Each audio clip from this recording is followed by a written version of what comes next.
Hello everyone, আসসালামু আলাইকুম। বিকালটা আজ একটু আলাদা লাগলো। আকাশে মেঘের ছায়া, হালকা রোদ আর বাতাসে একটা শীতল ঠান্ডা। ঠিক তখনই বাইকে উঠলাম, একলা রওনা দিলাম আমার পরিচিত গন্তব্য সারাফার বাজারের দিকে। প্রথম দিকে রাস্তা ছিল চমৎকার, এক পাশে পানি আর এক পাশে সারি সারি গাছ, পাখির ডাকে মুখর চারদিক। কিন্তু একটু পরেই চোখে পড়ল বাস্তবতা। ভাঙ্গা রাস্তা, খনন আর কাদা পেরিয়ে আস্তে আস্তে এগিয়ে চললাম। এই ভাঙ্গা রাস্তাগুলোর মাঝে একটা সৌন্দর্য আছে, যেমন প্রাকৃতির কঠিন রূপ, কিন্তু মাটির গন্ধে ভরা। কিছু দূর যাওয়ার পর সূর্যটা আর একটু নিচে নামলো।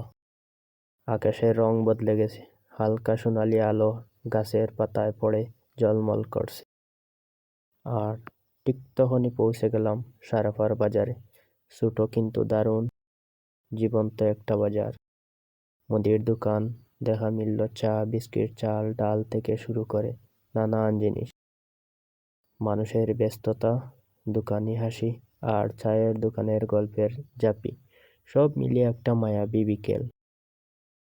বিকেলের এই সময়টা গ্রামের বাজারে আলাদা রকম এক আবেগঘন। না সেটা ভিড়, না নিস্তব্ধতা, বরং একটা নর্মাল আলোর মোড়ানো সহজ জীবন। বাজার থেকে বেরিয়ে আবার বাইকে ফিরলাম। ফেরার পথে সূর্যটা যেমন বিদায় জানালো, বলল আবার দেখা হবে কাল। আমি ইলিয়াসুর রহমান। একা চলার এই সফরে আপনারা যারা ছিলেন পাশে, ধন্যবাদ আপনাদেরকে। দেখা হবে নতুন গল্পে, নতুন বিকেলে। আল্লাহ হাফিজ। সবাই আমার চ্যানেলটা সাবস্ক্রাইব করবা। ইউটিউব চ্যানেল ইলিয়াস ব্লগস 3 এবং Facebook ID Iliasur Rahman, Facebook page Ilias blog. আমার ফেসবুক আইডি ফলো করবা এবং পেজটা ফলো করবা, লাইক করবা, কমেন্ট করবা, শেয়ার করবা। Thank you for watching.